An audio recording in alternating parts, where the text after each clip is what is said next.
You are listening to the Shopify Solutions Podcast, a podcast for Shopify store owners that brings you concrete examples on how to build and grow your e-commerce brand. Your host is Scott Austin. He owns a Shopify agency called Jade Puma.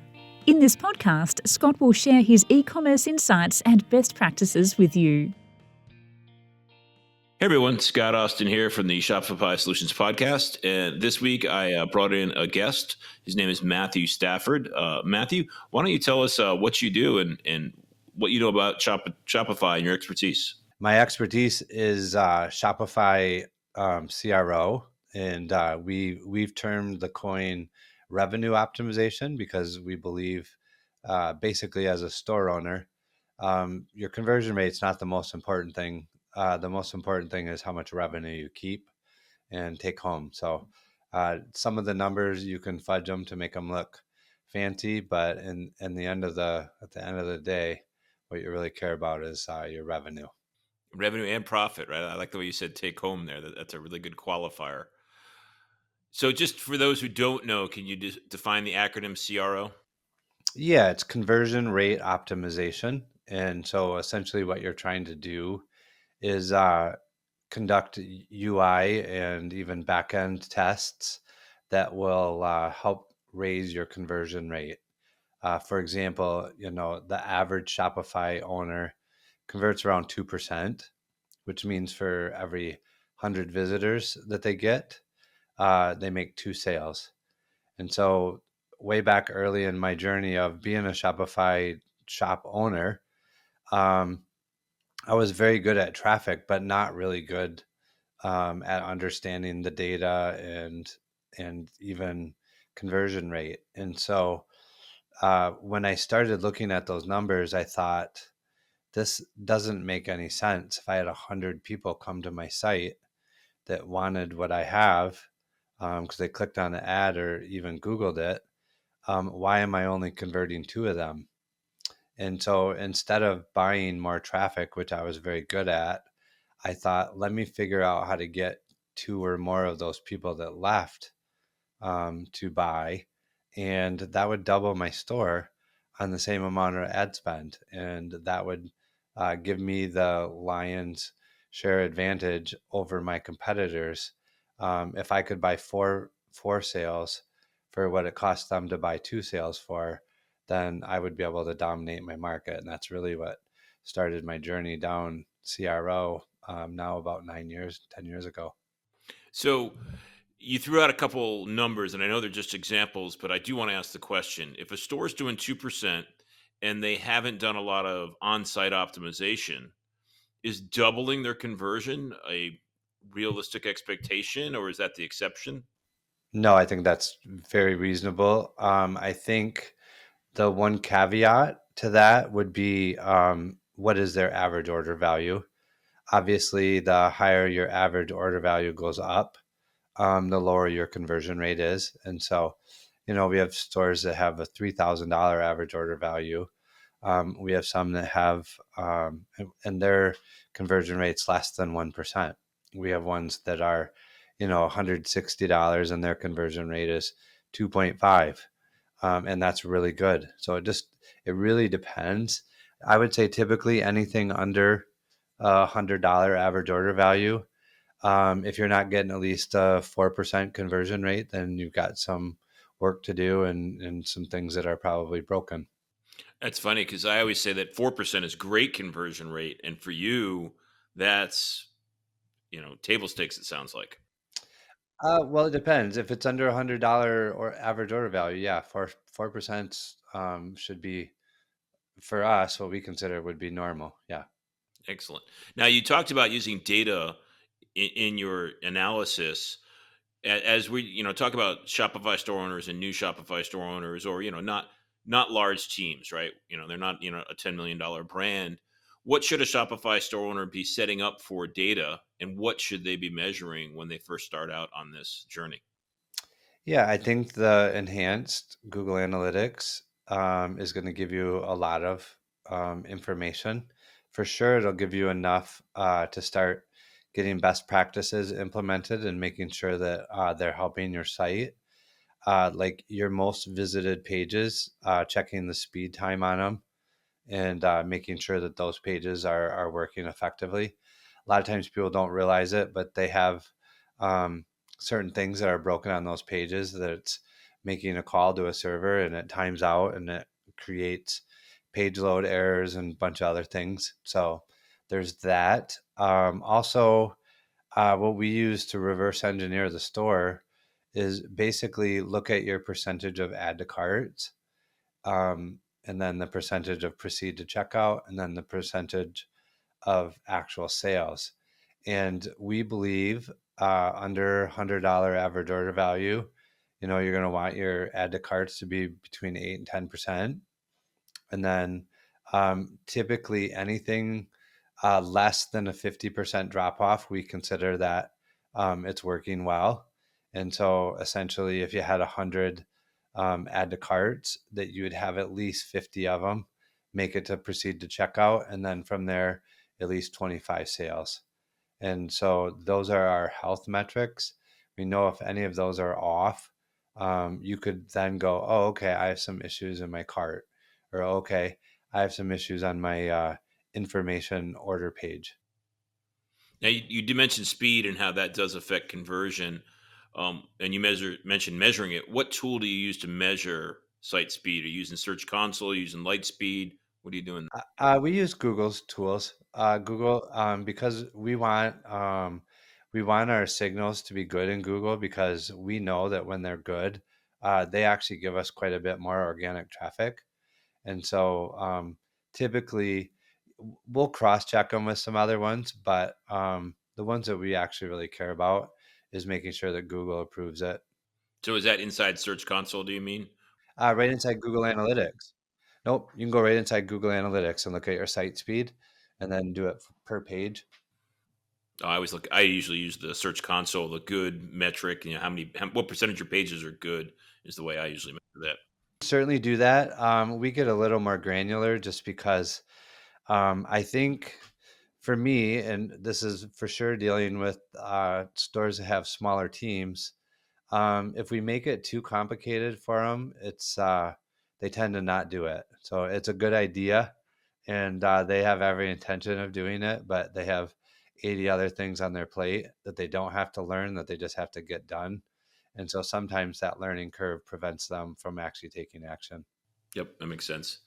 It's the common problem with store owners, especially small, is they hear the thousand different things, and which ad are they wearing today, and which things are they going to work on. Yeah.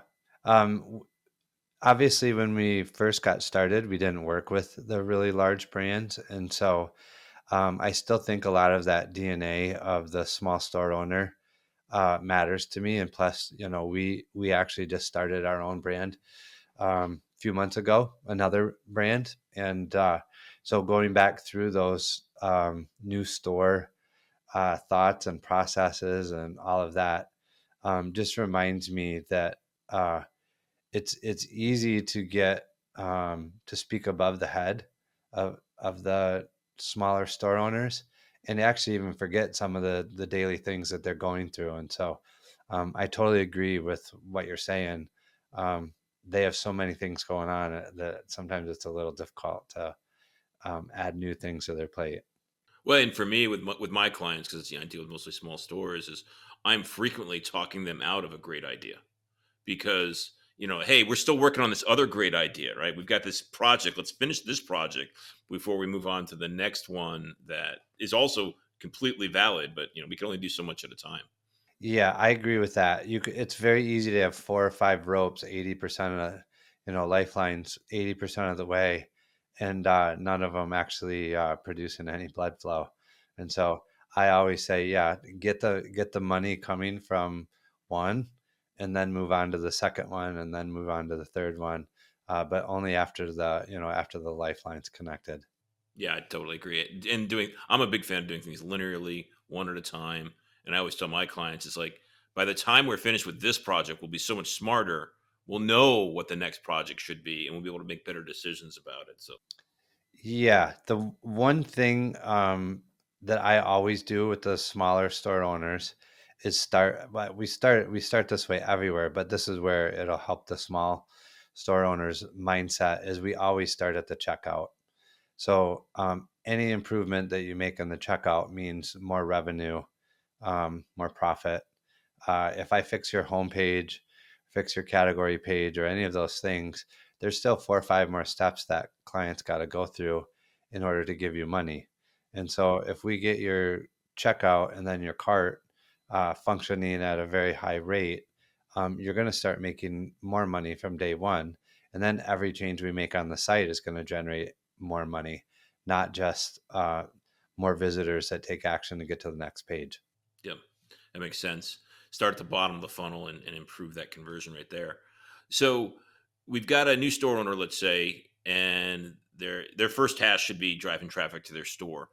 And you just said, there is a point where adding more traffic isn't the problem; it's on-site conversion. So where's that threshold? Do you have a threshold or a rule of thumb to use? Like, when do we stop optimizing or focusing on traffic acquisition and start focusing on site experience and conversion? I would say, obviously the new store owners, they're typically working with smaller budgets. So I would run a few $100s worth of traffic and see what happens, look at the data, and then make some changes, and then do it again and do it again. That first section, like our particular store that we're working on right now, we're about 6, 7 weeks into it. And now we're making, about 1.5 sales a day, 2 sales a day. And so it doesn't, everybody thinks like, oh man, if you know all this stuff, it's going to be amazing right from day one. Well, it sometimes like it's a brand new ad account. So our daily budget's only $50. Otherwise we would be making a lot more sales. But I would go through and make sure that you have best practices in your store before you run a lot of traffic, because otherwise you could be getting a bunch of false negatives and think something's broken or you're targeting wrong, when really all it is your store's just really hard to navigate. And I love the fact that you're honest about, hey, we've been doing this, new store for 6, 7 weeks, and we're only getting, a couple sales. Like, because like you're right, so many people do expect this overnight kind of thing, and it is just hard work, and it's always hard work to build any brand. We want to be making 100 sales a day by the 6 month mark, 8 month mark. And then from that point, we can scale. But you got to make sure all your systems and your customer service and all the different things that you deal with are in place and battle tested before you can just start hammering it. We've actually made the mistake of people that had a really good idea, a good product, and traffic, and we optimized their store, and then all of a sudden, they created customer service problems or inventory supply problems.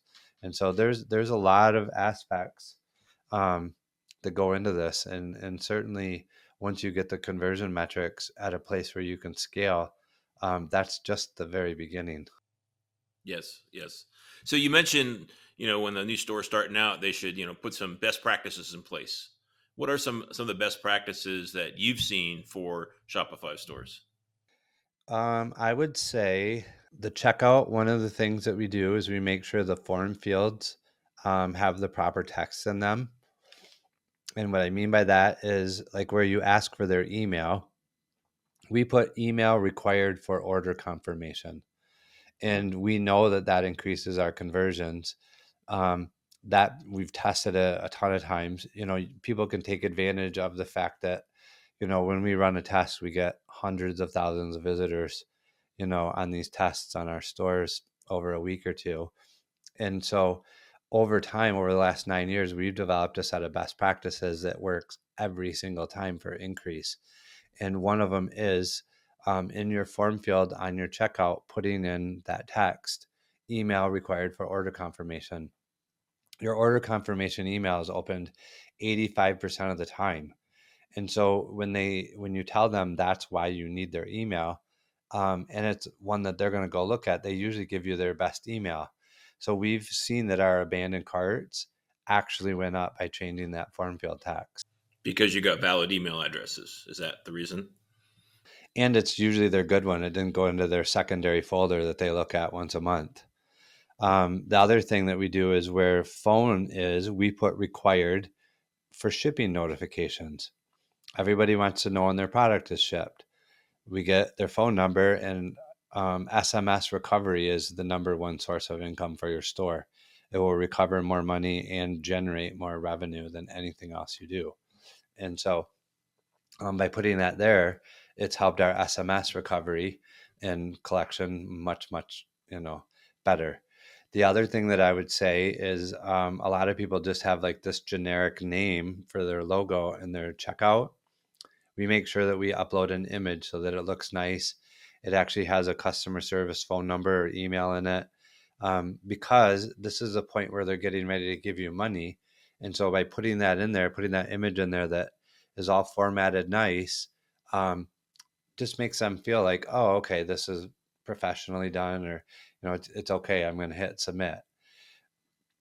Another thing that I would say to do as a new store owner is make sure that the button color in your checkout is the same as your store.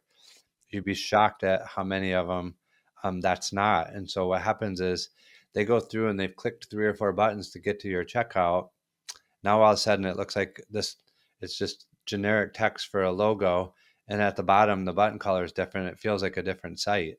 And it's like, oh, I don't know. And the person doesn't even, they might not even logically wonder that, but like there's all kinds of subconscious things going on.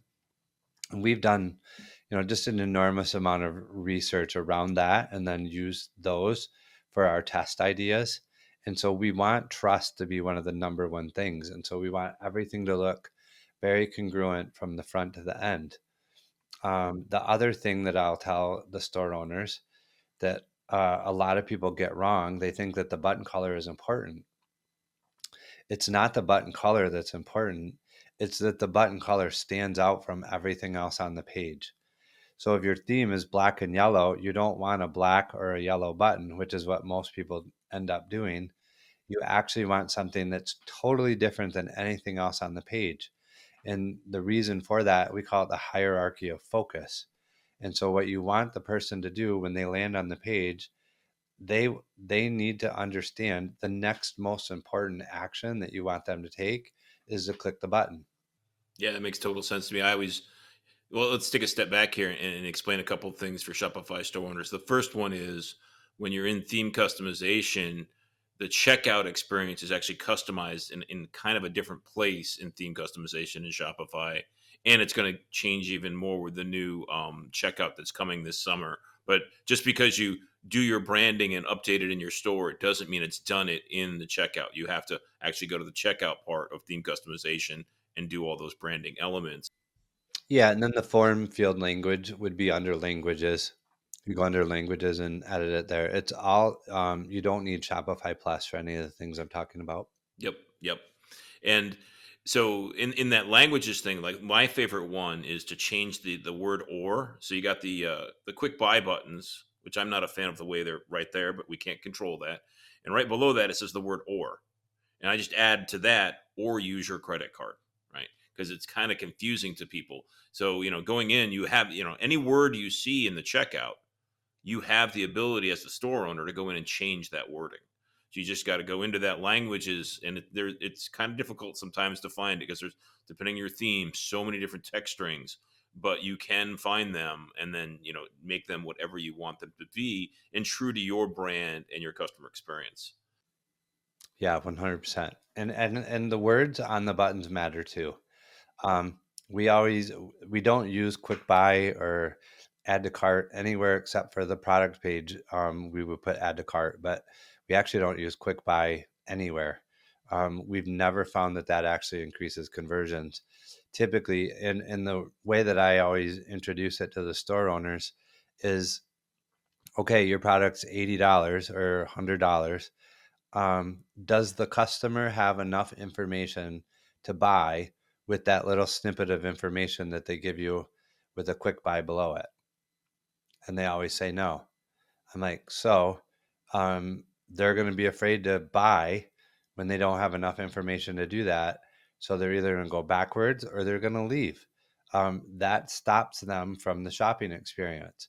What you really want to do is learn more or more options, things like that. You want to get them onto the product page where you have enough information to then sell them your product, or um, persuade them why it's worth the amount of money that you're asking. I always see a whole bunch of people try to sell on their homepage that have 100, 200, $300 items. And I'm always like, man, like, you don't realize how many people are leaving because they think your products are 100, 200, $300, and they don't know why it's worth that much money, when maybe they came there thinking it was only worth 80 because that's average, but you have a premium product. But you never get to tell your customer that because they never became a customer, because you get rid of them before they do. I'm nodding my head on like a dozen things you just said, and I just want to like go off on how much I agree on all of them. And but two things I'm going to point out. One is um, on the quick buy, totally agree that the customer doesn't know enough, and you need to like take them down the funnel and make them aware. And too many store owners that I talk to, they're like, "Oh, all my repeat customers, I want to make it easy for them," and what they don't realize is 85% of their customers are not repeat customers. Or I think it's 85% of your purchasers only purchase one time, right? And you already said it's a 2 to 4% conversion rate. So the number of repeat customers in your store in a month is minuscule. And you need to optimize your experience, not people who love your brand, but for the people that don't know your brand. And two people think about their top 1% of their customers when they need to think about the other side of it when they're optimizing their experience. Care about a quick buy button anyways. They're not going to just go up, I happened to find the product that I wanted on your homepage. No, they're going to go to the search bar, or they're going to click, their past purchases or whatever, and then order it again. The quick buy is absolutely, it's a conversion killer. And what the store owner has to realize is, Shopify developers are not CRO specialists. Their job is to build a inventory management system or an online store catalog. Well, online store catalogs and inventory management systems convert on average about 2% or less. And so if you want 2% or less conversions, then don't optimize your theme for how someone actually goes through your store. If you want 4 to 6% conversions, then that's where the stuff that you and I are talking about matters a lot. It makes a difference. Yeah, totally makes sense. And I the way I always say it is, most stores just show their products and they don't make a decision engine out of their products. And too many people think about selling on their homepage. Going back to the second point, right? I really wanted to stress was like that. I love what you said is, I'm a big believer you don't show any products on your homepage unless new is important in your store or you have 3 or less products in your store. The whole purpose of the homepage is not to get people to buy, but to get people to their second page where they can be more informed and more educated and make a smarter decision. And too many people just, and if you're doing your store right, not many people are coming through your homepage anyways. But I see so much focus on homepages and buying experiences where that's to me not the right focus. Yeah, we say that the homepage has two things. Trust. Like, did I land on the right page, and do they sell what I want? Like, what's your unique value proposition? And then easy navigation to what you're looking for. So you could have categories or your main money making links in your main menu. Um, I see a lot of people have like 8 things in their main menu, or 100, these mega menus. The truth of the matter is, every time that we eliminate those and just put it into categories, their conversions go up, because all of that selling on the very first page, or trying to show them everything that you own, overwhelms them. Uh, Filters, we've seen filters on $1 million a month site. They had no filters. Their new arrivals section had about 2,400 products in it. It was a large store, obviously. Within 12 months, we had them at 5 million a month. One of the main things that helped more than anything else was search bar and then filters on their category page.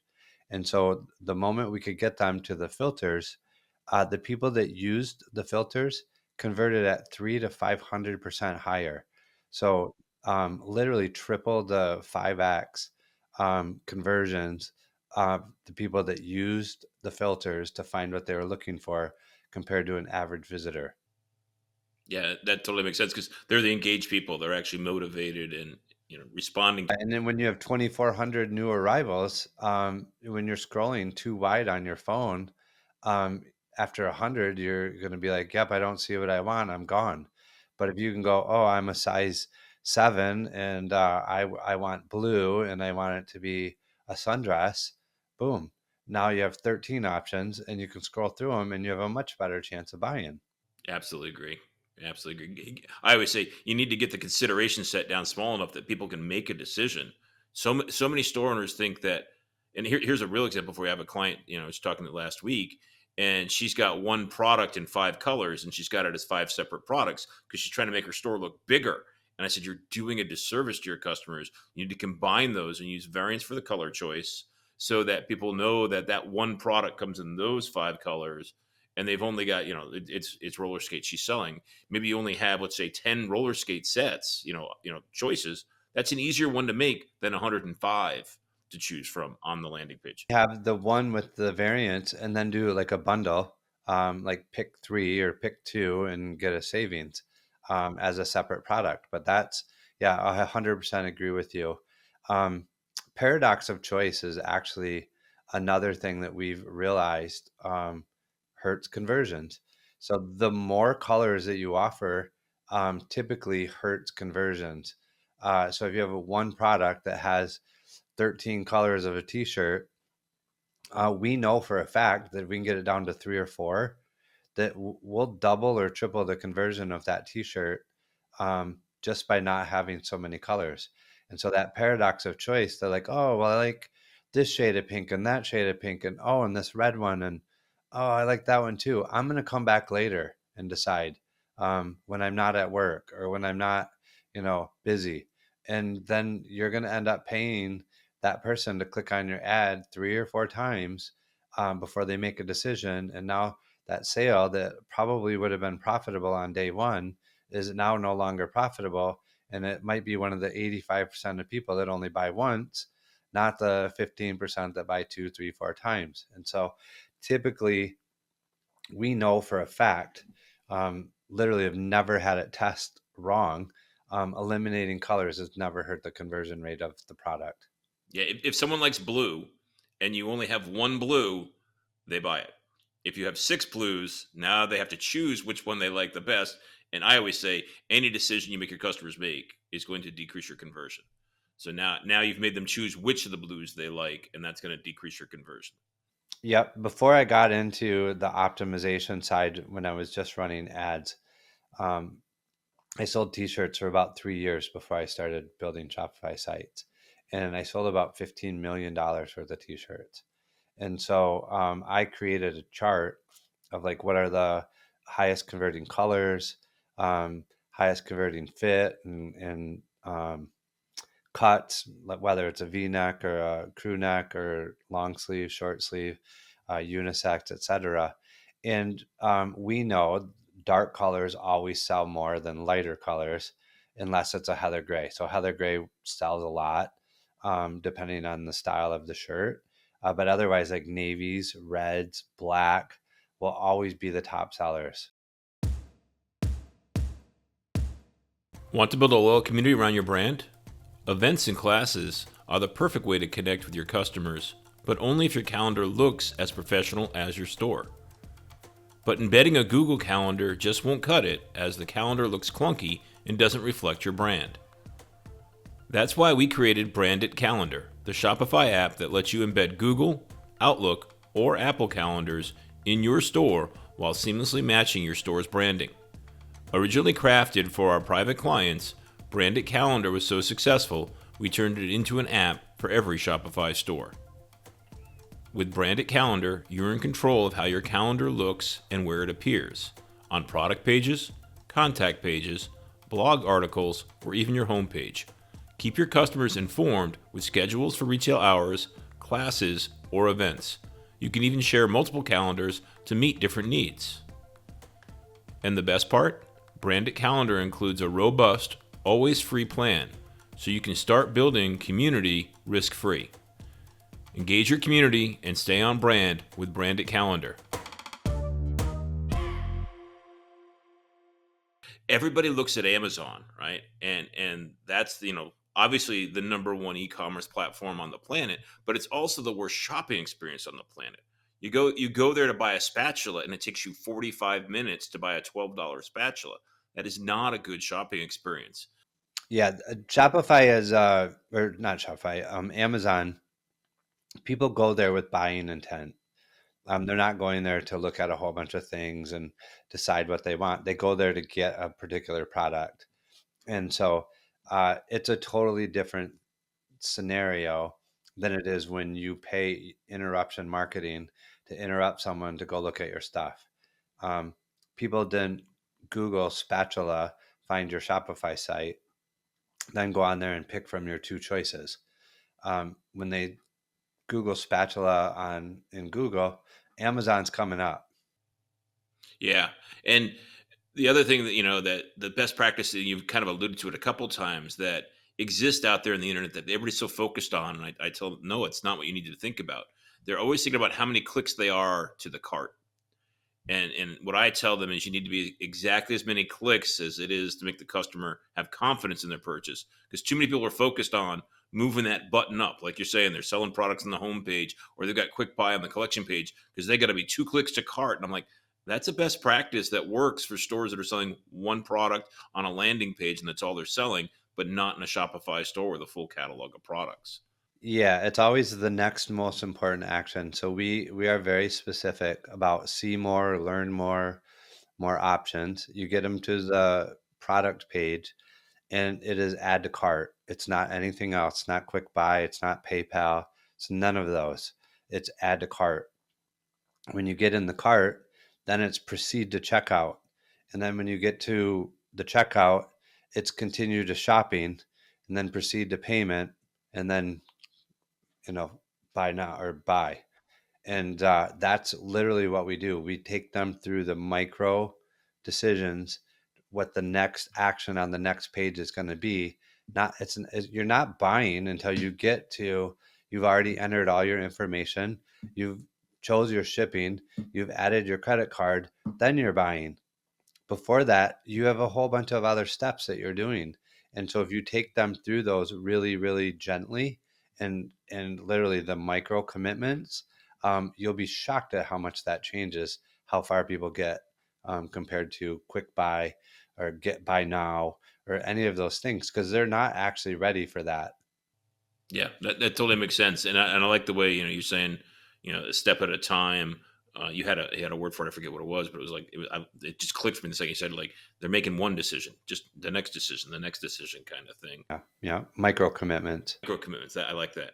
Now we talked about the checkout, we talked about the homepage. Let's move up from the checkout. Are there any best practices that you see in the cart in the shopping experience that people need to think about? Yeah, too many people are trying to sell add-on products that are not no-brainers. And so when you do that, if the person has to click on it or has to leave the cart to go look at that product, you've literally just stopped a buying decision and made them a browser again. And people don't realize, yes, your average order value will go up a little bit because you're making less sales, but you're adding some upsell items, and then you're actually getting less sales. Even though your average order value went up, you're getting less sales. And so for us, every time we've tested it, you're not actually winning. Downstream, you're losing. You have less people to market to, less number of sales, so less people on your mailing list, all of those things. So for us, we consider, and we actually even created an app for it, where it'll allow them to add things on their product page into the cart, but not once you're in your cart. The only one that we've ever seen that tested really, really well is a big brand that we deal with called Choose Muse, which is a meditation device. And it's a $280 device. The only upsell that they have in the cart is add a case. The case is like $29 and it's an 80% take rate. So it's a no-brainer. I don't have to go, oh, I need to go look at this case for this $280 headpiece I just bought. that's $29. No, I want to protect it. I'm going to get it. And you can see it's, the shape of the thing. So it like fits in it. It's done really well. You don't have to think about it. You don't have to leave the page to make the decision. And so things like that are the only upsells in the carts that I would ever recommend. So keep the cart cleaner. And have you seen a preference on what type of cart? In other words, a floor Yeah, the side slide for sure works better than anything else we've ever tested. side slide. Yeah. So where it slides in from the side, adds, yep, that works much, much, much better than anything else we've ever tested. Usually when I see that, you have to scroll to get to the add to cart button. Do you have it like permanently at the top or to the proceed to checkout button? Do you have it? Well, that's the only way you would have it. You would not see the proceed to checkout in ours is if you had multiple items in there. Yep. So you do still have it at the bottom and they scroll to get to it. No, they don't have to scroll. It's usually going to show because you just have at the time you have one item in there, which is what probably again you go back to how many people buy two or more items, probably less than 10%, and so you're going to have one item plus your proceed to checkout. Now, I have a lot of clients who are very concerned about once somebody's added something to the cart, they want them to continue shopping.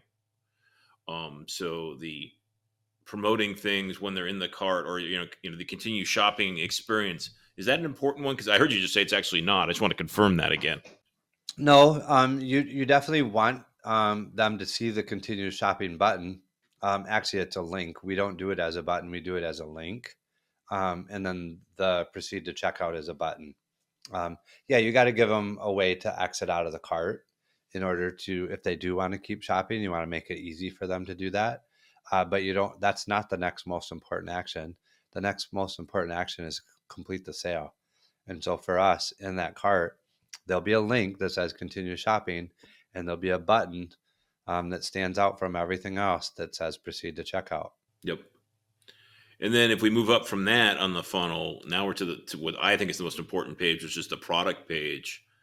I'm sure you have hundreds of ideas and suggestions there. What are some of the key ones that are frequently missed?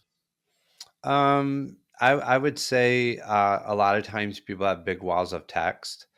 We talk about their shipping and talking about materials, uh, return policies, all those different things. We know for a fact that like progressive disclosure or tabs um, convert much higher. And it's because you're not forcing the person to read all of this stuff to find the answers to the questions that they're looking for. If shipping is important to them, then go right to the shipping tab. If the materials is important, then go right to the materials. And so being very careful how you describe everything, make it skimmable. Give them all the information, but make it where they can browse through it very quickly and pick out what they're looking for. The other thing is, and everyone should know this, high quality images matter. And then the other thing is, a lot of times the issues we see is people have way too many thumbnails. And so that creates a whole bunch of clicking without adding a whole lot of value. And so we always say, like, pick the ones that add value and then maybe a lifestyle shot. And that's good. Like, you don't need 8 images to show them a red sweater. It's a red sweater, show it on someone front, back, and that's it. Otherwise, what happens is people do a whole bunch of clicking and they actually get frustrated, especially on mobile, which is now 85 to 90% of your traffic to start with, and they leave. I see store owners because product photography is expensive, so they spend a whole bunch of money on the photo shoot. And they're like, I have to put up all my photos. Like, no, that 15-degree angle change you just did doesn't really help much. No, only if they provide value. And so, yeah, if you really think you need more photos, take one of them that's really good and turn it into an infographic. Put like what this hem is and what the material is and the length or all the different things that make that particular piece unique. And then that adds value and helps people make a buying decision. Now, do you see the infographic in the thumbnails, or does that? Yeah. And we'll actually put it in several places. So damaging emission, When we first started, when we would find a win, we'd be like, "Oh, great, that one. Let's go find something else." And what we realized was, anytime that we have a winning test, a win's a win, and that leaves clues. And so now we take that win and we place it multiple other places on the page, one at a time. But we keep doing it until we no longer get any lift. And so then it becomes a diminishing return. Then we go on to the next test. So a lot of times, like, infographics can be on your page in 2 or 3 spots. And every single time, it will increase conversions because not everybody goes through your site exactly the same. And do you see video helpful at the product page? Yeah, absolutely. Yeah, video sells. And what kind of video would that be? Is it more of a demo of the product, or is it someone explaining how to use it? Both. It just depends. Some products take education. Some, they want to see the look and feel. Could be an unboxing video, but yeah, videos. Those thumbnails get clicked on a lot, and if they're done well, they convert much higher than a normal thumbnail. So what I'm hearing is a content heavy product page from you, but one designed so that people with different attitudes or the way they consume content can quickly find, I like videos, or Yeah, 100%. You've nailed it. That's exactly what I mean. excellent, excellent. And then we've already talked about, up the funnel from that on collection pages. You mentioned how important filters are and a search experience. Is there anything else on the collection page that we didn't cover there? No, really, a collection page is a filter in itself. Depending on how many products you have, adding the filters down the side matter a lot.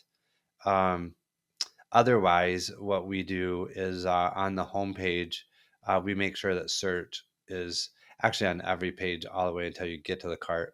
We make sure that search is top center of the page, accessible for people, because we know that the people that use search typically convert twice as high, if not a little bit more, and they're worth double the value of an average visitor.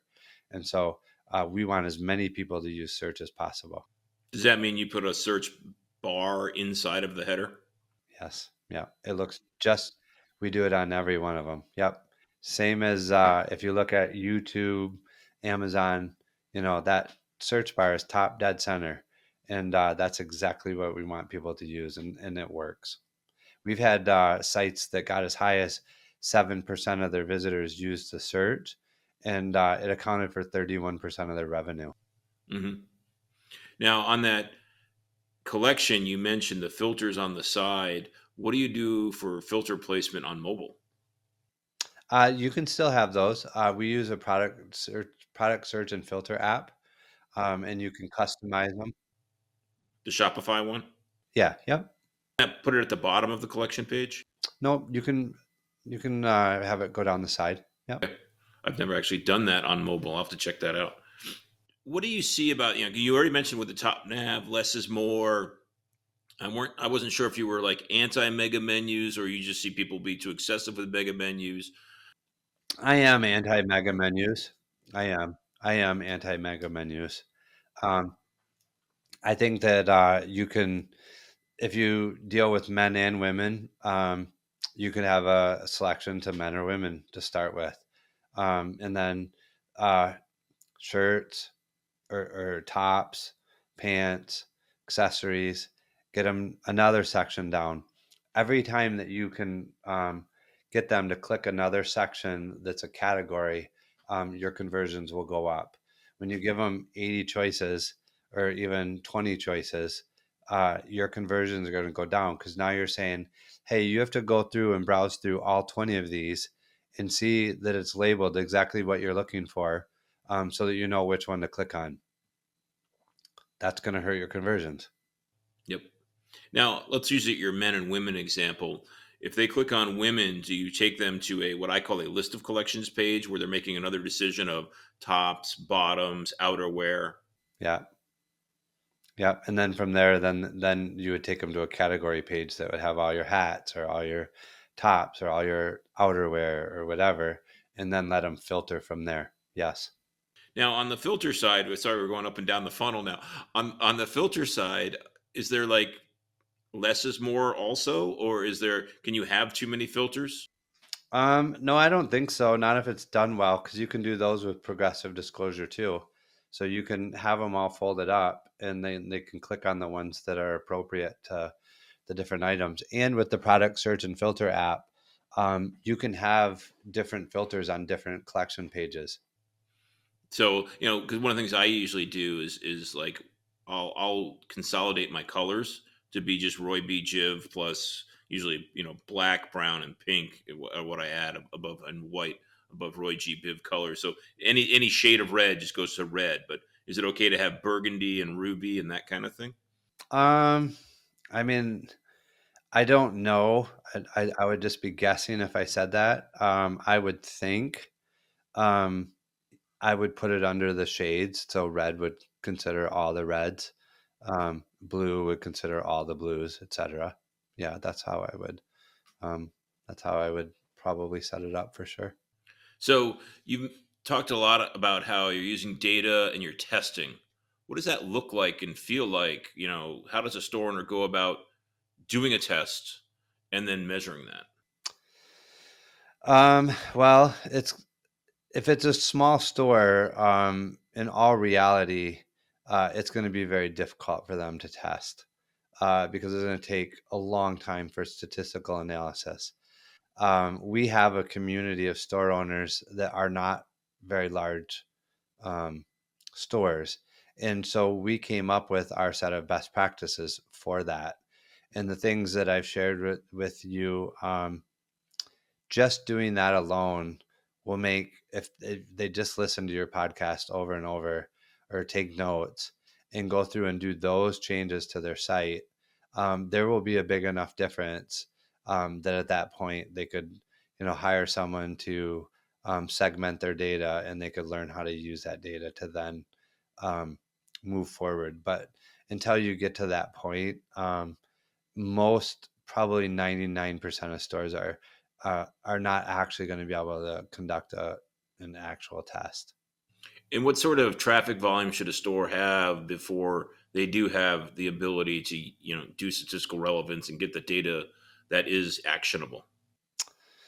That's a loaded question, and the reason why I say that is because, if I'm doing a cart test, it's going to take a lot longer on a site that has 1,000 visitors a day than a site that has 100,000 visitors a day, because a lot more people are going to get to the cart on the one with a lot more visits.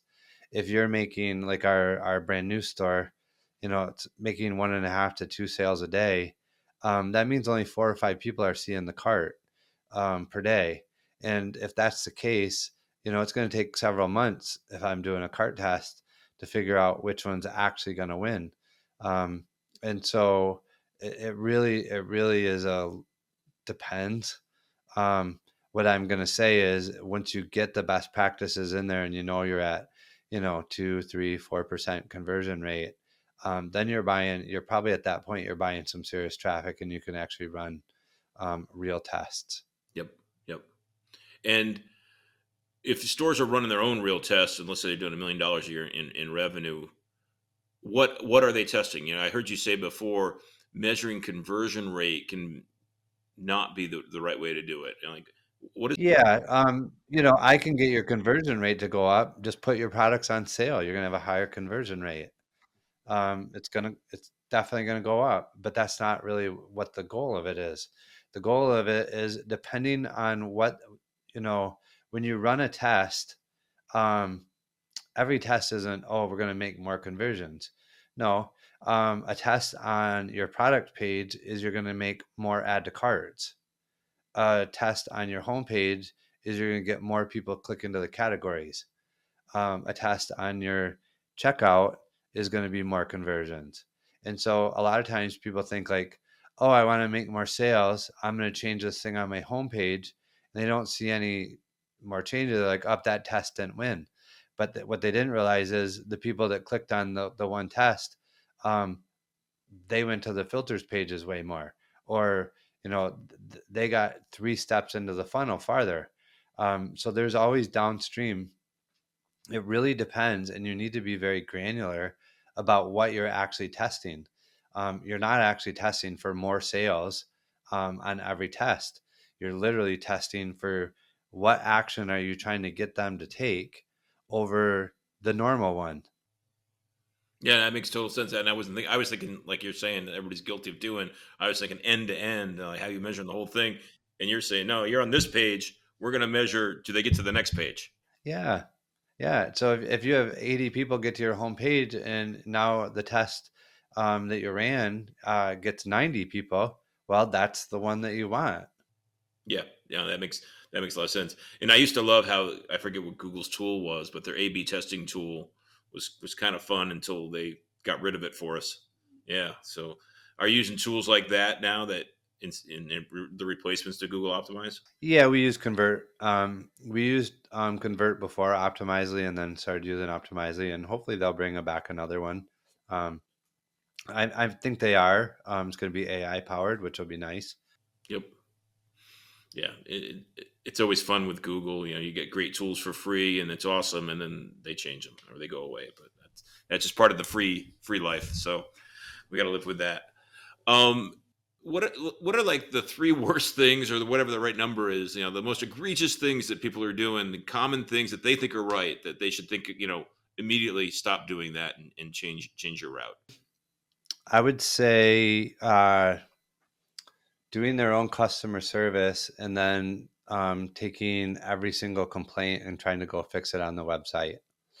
So what we notice is when we go to new sites that we start working on, 95% of the time, they have a customer journey that is built off of all the customer complaints. And so now every single person that lands on their website has to go through everything that they think is important in order for them to make a sale instead of focusing on the 20% that created 80% of the sales.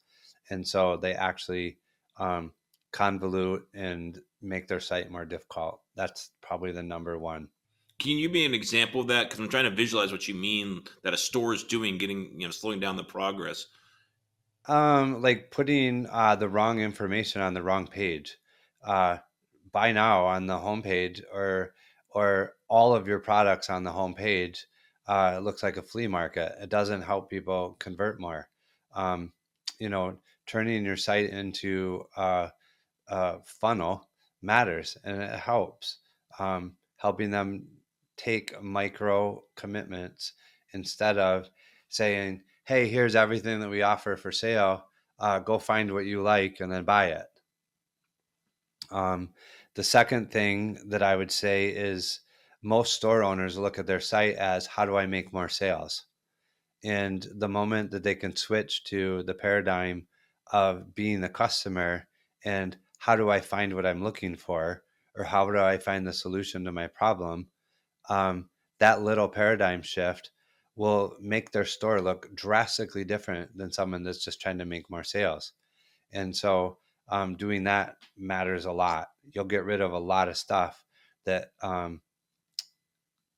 basically distracts them from easy navigation, which is one of the most important things that you can have for conversions. That's a total light bulb for me when you said that, because what I'm visualizing is store owners try to push their goals onto the customer instead of empowering the customer to make their own decisions. 100%. And I'm telling you that one shift will drastically change how your site functions and looks and operates and answers questions. Yeah, I like that a lot. Is there any other ones like that? I asked for three, but you don't have to give three. But Yeah, just the paradox of choice, offering too many choices. That always hurts conversions more than anything else. People think more is better. More is not better. now, is revenue optimization a project where it has a fixed start and end date, or is it a mindset? It's a mindset. A website, e-commerce is not the same as it was 8 years ago. I always say that your website is your conversation with your client. It's the one that you can't have, and so your website can have it 24/7. And the better it is at conveying the message or answering their questions, the more sales you're going to make. And so, um, e-commerce is maturing just like anything else. You used to be able to do all kinds of things that worked really well that now you'd never get away with because your competition's way better. So I think it's an ongoing process, never ending. We have some of our long-term large clients been with us 7, 8 years. We're still, running tests and, finding wins and changing user behavior and adding new products and new layouts and evolving with e-commerce. And growing revenue in that whole time. Oh, yeah. Has to be. Otherwise, they're not going to keep paying. Now, you mentioned trust early on in our conversation, but you haven't mentioned brand much beyond that. How important is brand in this conversation? I don't think it matters at all. If you're a small store owner, no matter how much you love your logo, no matter how much you love your product, you don't have a brand. If you have a brand, or if you think you have a brand, don't run any ads and see how many sales you make. Because all a brand is a product that people trust and know, and they'll buy it without seeing an ad. That's all a brand is. How do you make a brand? You make a lot of sales. And so if you really think you have a brand, shut off your ads. Tell me how many sales you make. Till then, you don't have a brand. Stop worrying about your logo and all the colors and all the other stuff. Figure out how to make more sales. The more sales you make, that's how you create a brand. Makes sense. So if someone, is getting to the point where they need professional help to do this, right? How do they find a vendor? There's you, right, and your company and others. What things should they be looking for when making that decision on a partner? Yeah, honestly, I think there's a lot of people out there that are good at, what they do. Get references, see if they have a track record. Look at how much. I think it would be really dumb for me to say, oh, we're the only ones that can do it, or, oh, you're the only one that can do it. We know that's not true. Find someone that you like to work with, that you trust, and go after it, because what you're asking for is testing and data and all these things to make more sales. It's not a magic bullet. Sites are contextual. And so, find someone that you enjoy working with, because this is your livelihood and you want it to work as good as possible. We actually, before we'll actually take the larger brands, we put them through an 8-week vetting process where we go through and do a bunch of best practices before we'll take them on as a client, because we like coming to work and we like what we do. And the last thing that we want to do is work with someone that's really difficult and doesn't want to change anything when the data supports it. I totally agree on the relationship side of it, right? Even if you're aligned in the goal, or they're willing to do the work, you just have to like each other as human beings. We spend more time at work than we do with our loved ones. And so if this is somebody that you're going to be trusting with your website and how it converts and how it looks and functions, all that stuff, that doesn't happen in 1 hour a week. You're going to spend some time with them. So I do believe that the relationship is very important. Totally agree. So how do people reach out to you if they want to engage with you? Buildgrowscale.com, or they can always email me, and I read all my emails, matt@buildgrowscale.com. And we'll take a look and get you to the right place for sure. Fabulous. I totally enjoyed this conversation. I love the way you're thinking about that shopping experience. And I think a lot of people can benefit from listening to your point of view. So thank you. I enjoyed it. You've been listening to the Shopify Solutions Podcast with Scott Austin. This podcast is brought to you by Jade Puma, a Shopify-focused agency located in San Diego, California. If you like what you heard, please leave a review and subscribe on iTunes or wherever you get your podcasts. If you'd like to work with Scott on your brand, email him at scott@jadepuma.com.